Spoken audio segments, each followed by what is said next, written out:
Huwag na natin patagalin ang issue na ito. Alam niyo naman siguro no kung gaano kabukal si Thailand girl sa mga LGBT no, sa karapatan at syempre sa mga LGBT na mga pilingon at mas lalo na sa mga LGBT na mga hipokrito. Ang sarap-sarap ng tulog ko. Gumising ako na nabasa na naman ako na pinatayo ang crew ng 2 hours para i-educate. Nagitawag siya na sir. Kala nyo ako, hindi ako nag-sugarcoat. Masakit ito ha, pero real talk tayo. Sa lahat ng mga LGBT na gustong tawagin na miss pero sir ang mga itsura nila, before nyo i-educate ng 2 hours yung mga tao na nagtawag sa iyo na sir, tanungin mo muna ang sarili mo. Kamis-miss ba talaga ang mukha mo or ang kulgid ka sang nawong?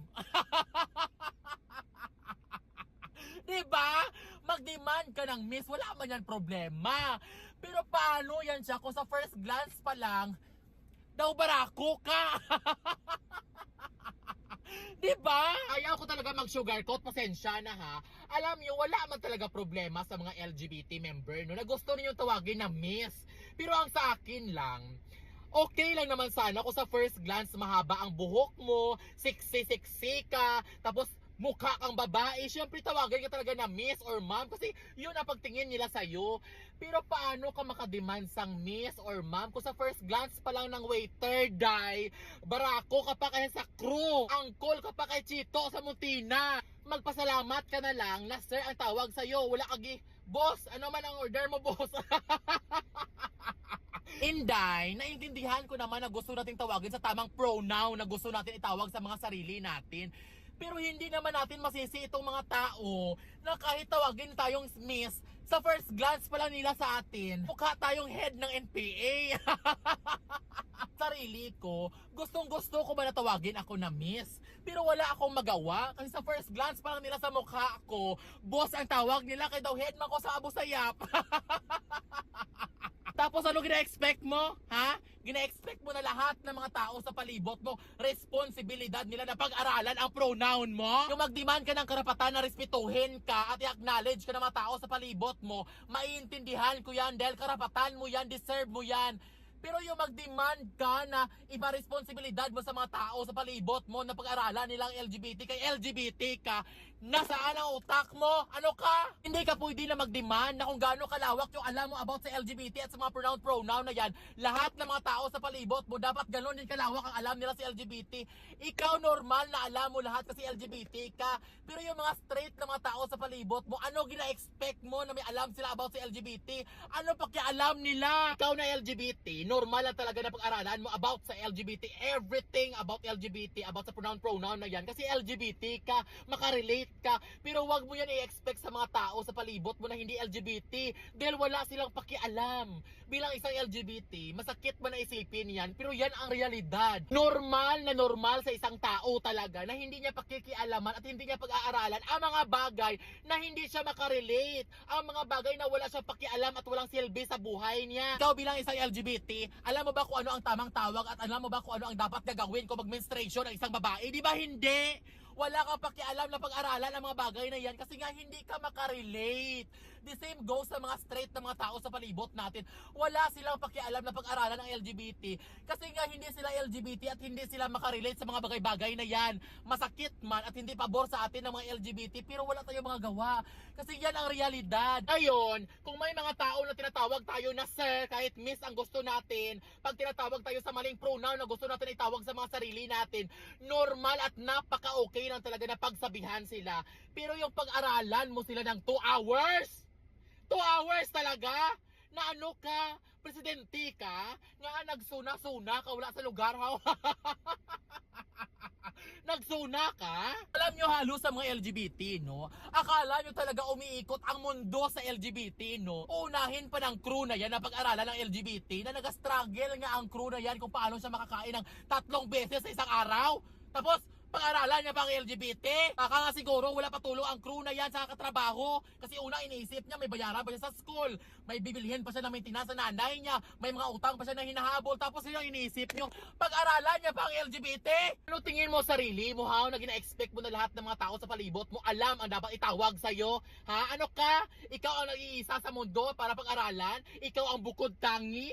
Diyos ka? Hindi nga lahat ng mga tao sa buong mundo kilala ko si Hesus Kristo, tapos ikaw gusto mo lahat ng mga kasalamuha mo kilala ka? Alam nilang itawag sa'yo? Okay lang naman sana kung 16 ang hawak mo, 1 meter ang buhok mo, babae ang mukha mo, kasi kahit hindi sila mag-effort, alam nila na miss ang itawag sa'yo. Pero Diyos ko, daw endorser ka sa Kapi Barako eh. Nagbuhok-buhok ka pa na ganito na daw si Imelda Marcos. Come on!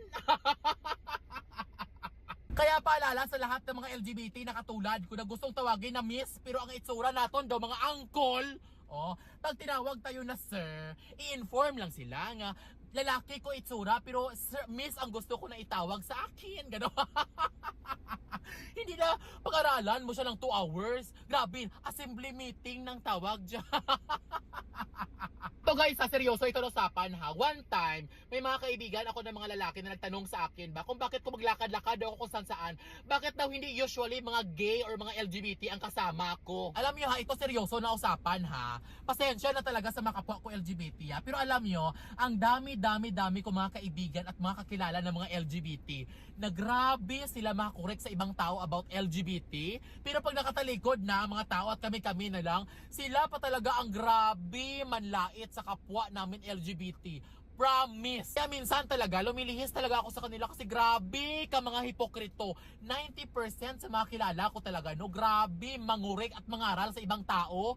Pero sila pa ang pinakahari, mamaliit sa mga kapwa nila bakla. Tapos halos pa sa mga LGBT, tinatanong nila kung bakit sa tagal na pakikibaka natin, bakit hindi natin makamit itong respeto at pagtanggap sa atin ng mga LGBT. Sas! Alam ko ang sagot dyan, ako pa. Alam nyo kung bakit sa tagal-tagal natin nakikibaka, hindi natin ma-achieve itong respeto at pagtanggap sa atin ng mga LGBT. Kasi nga sa tunay na buhay, ang tunay na problema, hindi naman talaga sa ibang tao. Ang tunay na problema, sa loob mismo ng flag natin. Dahil ang mga tao na mahilig manlait, mamaliit, at mag-discriminate ng mga LGBT, ay kapwa din natin LGBT. Yan ang reality. Ang busy-busy natin ng mga LGBT, mangurek ng ibang tao about sa karapatan natin ng mga LGBT, pero nakalimutan natin ang realidad na ang mga tao naman talaga na dapat i-correct natin, mga kapwa natin LGBT. Ang tanong ko, saan tayo kuha ng kumpiyansa sa sarili natin na mag-demand tayo ng respeto sa ibang tao? Kung tayo nga ng LGBT, hindi natin marespeto ang kapwa natin LGBT. Dami-dami kong kilala ng mga tao na grabe mag-advocate ng LGBT. Pero pag nakatalikod na ang mga tao, sila pang pinakauna mamaliit, mamahiya at mag-discriminate na kapwa nila LGBT, mga hipokrito. Kaya alam nyo, napakasimple lamang na logic ito sa sitwasyon na ito.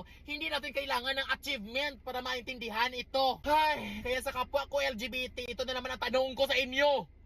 Paano na naman tayo makademand ito ng respeto at pagtanggap sa atin ng mga LGBT society man? Kung ang mga LGBT nag-away-away sa Facebook, sa TikTok, ngayon nag-trending na naman ang isang LGBT na pinatayo niya ang crew ng 2 hours dahil nagkamali sa kanya sa pagtawag na sir.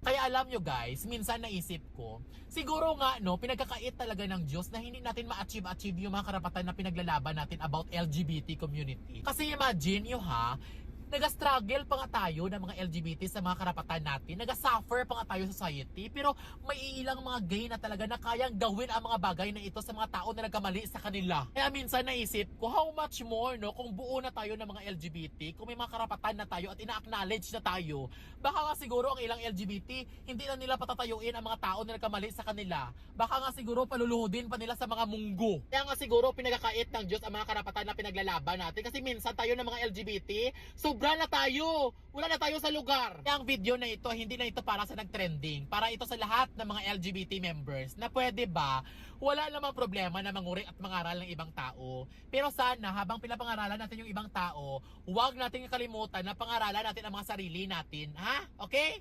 Okay.